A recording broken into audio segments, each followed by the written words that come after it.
6 millions de francs. Il a fallu que ce soit le pont de Mirabel et Blacon, Pierrot-Lacaste qui saute pour que certaines personnes, des DE en autres, prennent conscience qu'à Alex, il y avait également ce problème. L'assise du pont d'Alex a donc nécessité des travaux de restauration. Et le pont de Cré, lui aussi menacé, a également fait l'objet de travaux de consolidation. Assez régulièrement, au moins une fois par an, nous faisons, disons, un tour sur la rivière pour voir un petit peu ce qui passe de l'intérieur et de voir surtout, disons, l'évolution des fonds, les érosions des berges qui peuvent se produire. Mais bien sûr, il y a le côté répressif puisque la loi doit être appliquée, notamment pour ceux qui voudraient extraire du gravier ou pomper de l'eau ou faire des travaux non autorisés. S'il est aujourd'hui et désormais interdit d'extraire des graviers du lit mineur de la rivière, la question reste pour le sage de trouver des solutions permettant de réengraver et donc de rehausser le lit de celle-ci. Alors on a construit ces deux digues qu'on appelle épis. Entre les deux, l'eau se calme et dépose du sable et des graviers. Alors on voit que la berge est déjà bien montée. De petits aménagements à base d'enrochements, appelés épis et répartis tout au long de la rivière, remplissent depuis quelque temps déjà cette fonction. Mais la gravité de la situation exige des réponses d'une autre envergure. La réalisation d'un seuil à la hauteur d'Alex est prévue pour 1998. Semblable à celui construit ici par la Compagnie nationale du Rhône, ce type d'ouvrage, en bloquant une partie des graviers charriés par la rivière, permet de rehausser son lit. Mais, là encore, les coûts de ces aménagements, 10 millions de francs l'unité, rendent difficile leur nécessaire réalisation et a fortiori leur multiplication. On est en train de payer la note d'une époque où on a complètement sous-estimé les impacts de ce qu'on faisait sur les milieux naturels. On s'aperçoit aujourd'hui que la non-protection de l'environnement a des impacts économiques évidents, que financièrement ça commence à coûter très cher. Du coup on se rend compte que ce qu'on appelle l'environnement, on est dedans en fait. C'est pas seulement quelque chose qui nous environne, c'est un milieu dans lequel on vit.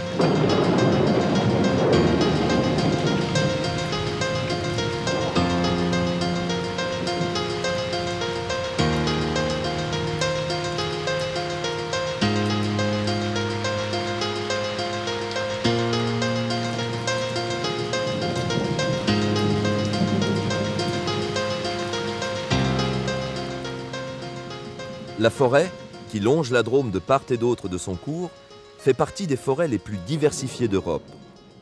Certaines zones, comme la réserve naturelle des Ramières, abritent une variété d'espèces remarquables. Ce type de milieu naturel est devenu extrêmement rare à l'échelle européenne. Car il faut savoir qu'ici, dans la réserve des Ramières, ici, dans la maison, il y a des gens qui travaillent, qui viennent de Cambridge, l'université de Cambridge. L'autre jour, il y avait des universitaires, non, excusez-moi, c'était des gens, je crois, de l'INRA, la région de Montpellier, et ils venaient faire des prélèvements de bourgeons de peupliers de la réserve des Ramières, parce que le peuplier sauvage qui pousse au bord de l'eau, je crois, je ne sais plus si c'était peuplier blanc ou peuplier noir, il y en a pratiquement plus en Europe, des peupliers sauvages.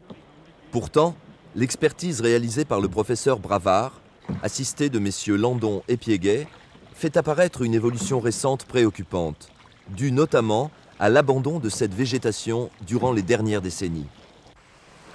Là, c'est le souk. Là, c'est la jungle. Deux facteurs peuvent expliquer cet abandon. Le premier, c'est cette absence de crues importante durant 70 ans environ.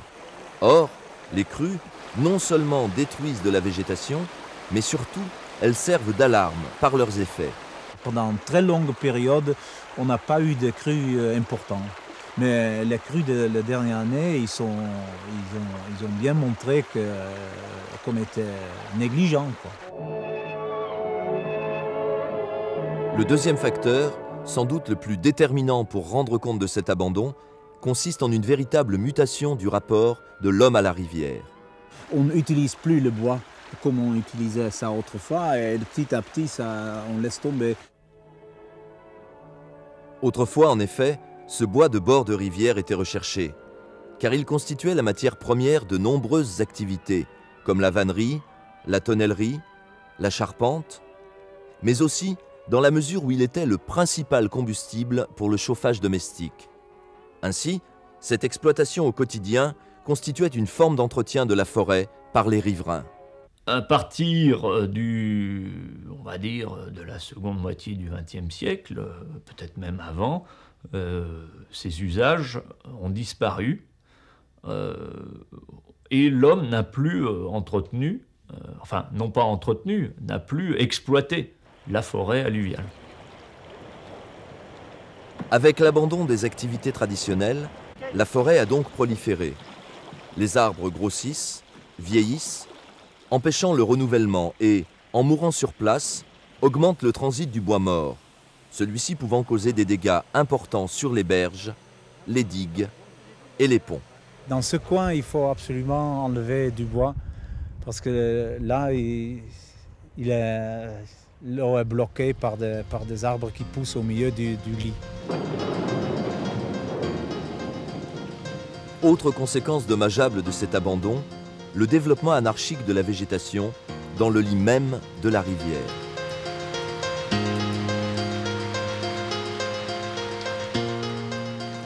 Ces deux photos, elles aussi prises du même endroit à un siècle de distance, témoignent de l'inquiétante évolution.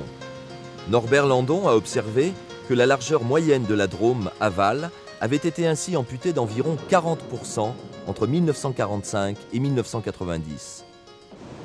Or, ce rétrécissement a pour effet, à l'instar des endiguements, de chenaliser toujours plus la rivière et d'accroître la vitesse et la puissance du courant lors des crues. Donc il y a 3 ans en arrière, la forêt, de la même que celle que vous voyez en face, était installée ici dans la quasi-totalité du lit. Du fait du non-entretien de la rivière, ici on a 110 mètres de large, en période de crue, la rivière n'est passée que sur 40 mètres. Pour autant, et comme l'a souligné la mission Bravard, le développement global de cette végétation ne présente pas que des inconvénients. Ces arbres, qui sont des saules, des peupliers, prolifèrent. Ceci est ambigu, il y a des aspects positifs et négatifs. Jusqu'à une date récente, on considérait les aspects négatifs. Un des aspects positifs de cette forêt, c'est qu'elle peut offrir, comme dans la réserve naturelle des Ramières, un espace de divagation précieux en cas de crue, une sorte de protection naturelle contre celle-ci. Et cet espace de divagation assure à son tour une fonction aujourd'hui vitale pour la rivière. Cette divagation de la rivière, très contrôlée, sans prise de risque, permettrait à la fois les dépôts des graviers, la reprise des graviers par la rivière, c'est-à-dire permettrait à la rivière de continuer son transport et son dépôt, son travail, comme elle le faisait autrefois. D'autre part, cette forêt présente un intérêt écologique évident, dans la mesure où elle sert d'habitat et de refuge à différentes espèces animales. La réserve des Ramières a été retenue comme site européen de protection des oiseaux. Parce que, il faut bien comprendre que les oiseaux, lorsqu'ils migrent du nord de l'Europe à l'Afrique, ont des haltes migratoires pour se restaurer, pour se reposer. Ça sert aux rapaces, ça sert aux balbuzards, ça sert à tout un tas de milans noirs. Bon, il y en a qui restent chez nous, mais il y en a d'autres qui continuent plus loin. On n'a même pas une touche et c'est rare. À l'ouverture, il ne s'est pas fait une flûte. Tout irait pour le mieux s'il n'y avait parmi ces oiseaux migrateurs les grands cormorans, dont la prolifération est le véritable cauchemar des pêcheurs.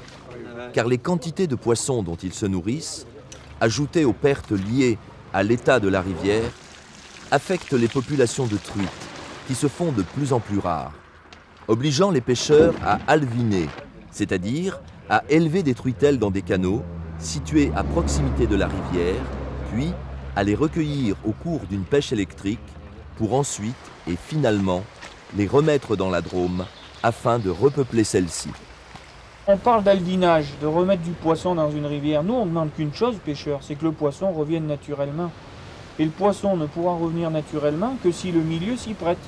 Un milieu qui s'y prête, c'est un milieu qui a des caches, un milieu qui maintient de l'eau et un milieu où des insectes peuvent s'y reproduire. Même les embâcles, ces tas de bois morts, souvent gênants, présentent des aspects positifs. Ils servent de cache vitale aux poissons et à une espèce animale dont on ne soupçonnait pas forcément la présence sur la rivière. On dit, nous, il faut protéger les castors. Bon, c'est vrai que le gars qui a son verger au bord de la rivière et qui se fait manger ses 30 pommiers qu'il vient de planter parce que le castor adore les pommiers, il n'est pas content. Donc il faut le prendre en compte. Enfin, une végétation de bord de rivière entretenue assure également une autre fonction souvent méconnue. Elle absorbe la pollution. Il y a un mot, une expression très récente qui dit bien ce qu'elle veut dire. Elle parle de la rivière et de ses bordures, de la forêt, comme d'une infrastructure naturelle. C'est-à-dire que c'est quelque chose qui est équivalent à de lourdes et coûteuses infrastructures de type station d'épuration et qui remplit le même rôle. On va commencer par ce qu'on a compris, si vous permettez, Charles. Compte tenu de la complexité des questions soulevées, le SAGE, dans son souci d'intervention douce, inscrite dans la durée, préconise une gestion prudente et concertée de cette végétation. On a mis en place une structure d'entretien qui fait que maintenant les choses ont changé dans la rivière. Vous voyez aujourd'hui des travaux, mais il ne s'agit pas quand même de faire des coupes à blanc absolument partout sur la rivière. On aide cette végétation vieillissante à disparaître. Si elle vieillit, elle s'enracine trop, elle fait un blocage, elle forme un bouchon, d'où la nécessité de faire les travaux que vous voyez ici. Hein. C'est lui préparer en quelque sorte son lit en cas de crue importante. D'autres interventions utilisent d'anciennes techniques, légères et économiques, comme ces fascines, faites de bois tressé et qui sont destinées à stabiliser les berges et protéger les terres situées derrière. Et ça, c'est fait par une équipe de 6-7 personnes pendant 3 jours. Et l'avantage, c'est que le matériel est à côté, on le trouve partout. Ici aussi, même souci. Un entretien continu et des aménagements légers, peu onéreux. Comme ces seuils, dits seuils piscicoles, et qui ont de multiples fonctions. Ils servent de cache aux poissons, permettent de casser la violence des crues, ou encore, en assurant une meilleure oxygénation de l'eau, participent à sa dépollution.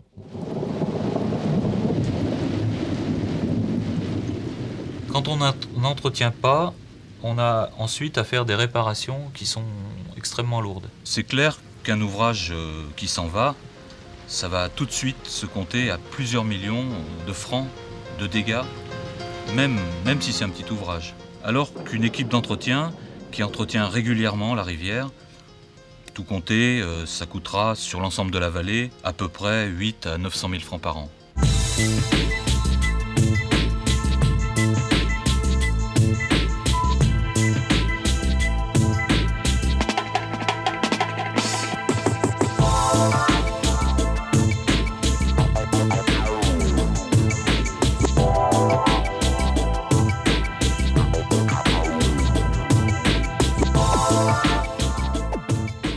Minutes.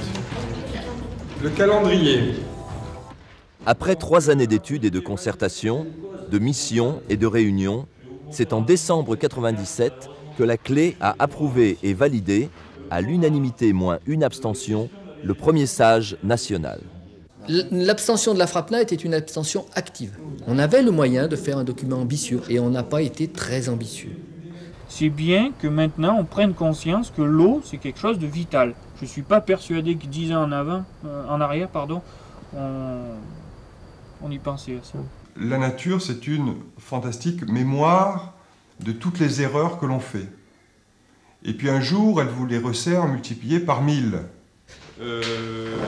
Avec la validation du SAGE Drôme, nous ne sommes pas à la fin, mais au début d'une histoire. Pour mettre en application ces orientations, un deuxième contrat de rivière a été signé, financé par l'État, l'Agence de l'eau, la région, le département de la Drôme, pour un montant total de 180 millions de francs. Cette histoire durera, dans un premier temps, 5 ans, délai pendant lequel la Clé assurera la mise en œuvre et le suivi du SAGE pour en proposer, au terme de ces 5 ans, une version révisée plus fine encore. Mais déjà, les questions pressent, et d'abord celle de la complexité. La notion de sage, c'était uniquement ça. C'était l'idée que c'est tellement complexe qu'en fait, il faut que les gens soient bien dans un même lieu pour pouvoir en parler. Si on demande à un expert de faire un rapport, ce rapport doit être technique. S'il n'est pas technique, c'est qu'il n'est pas sérieux. Je pense que c'est une bonne chose. C'est un outil de travail qui est bien, mais peut-être qu'il est difficile à mener aussi, hein, parce que c'est quand même lourd avec toutes les communes qu'il y a. Au passage, je dirais, un élu doit-il tout savoir de la technique, y compris de la technique d'épuration? A priori non. Et d'un autre côté, il faut que nous sommes là pour arriver à maîtriser les coûts, pour que les services soient accessibles aux populations. Oui, et je crois que l'intérêt des sages, dans la procédure des sages, c'est qu'on oblige les experts et l'administration à démontrer la complexité des choses. Mais l'ennui, la difficulté, c'est que le citoyen doit, à ce moment-là, lui-même, aller vers la complexité. Quand on est élu de terrain, c'est vrai que plus les réunions sont larges, plus les interlocuteurs sont nombreux, plus on nous demande de rédiger, de réaliser des dossiers tels que le SAGE, et plus nous avons l'impression que cela nous échappe. Alors c'est très complexe pour des élus locaux, bien sûr, mais je pense que c'est la garantie de décisions saines. Moi, ce que j'aurais au moins souhaité, c'est que le SAGE simplifie les choses. Si on ne pratique pas ainsi, on va imposer le pouvoir de l'expert aux citoyens. L'élaboration du SAGE a été très longue, puisqu'en gros, il y a 3 ans de discussion. Elle a été très longue parce qu'il a fallu mûrir un certain nombre de problèmes techniques, mais c'est pas ça le plus important. Le plus important, c'est le mûrissement des esprits. C'est une expérience passionnante parce que d'un seul coup, les gens prennent conscience de l'importance de ce milieu, de la complexité de sa gestion aussi, pour que tout le monde soit d'accord. Et au lieu de tirer chacun de son côté ou de se débrouiller, on est bien obligé d'analyser ensemble tous les problèmes.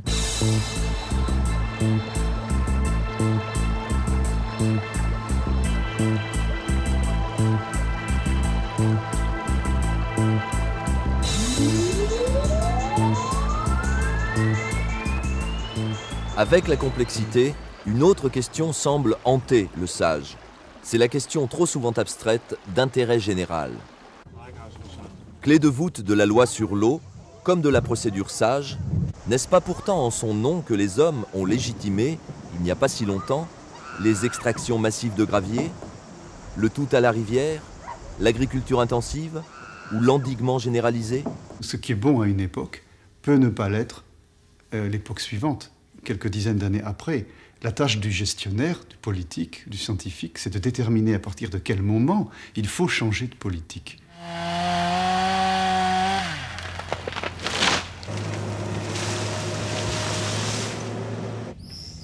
Si l'intérêt général est soluble dans la durée, alors ne faut-il pas penser à un intérêt général qui ne soit plus décrété, mais véritablement créé, construit, élaboré par les protagonistes eux-mêmes, chacun, comme l'écrit Isabelle Stengers, étant intéressé au succès de l'autre pour ses propres raisons.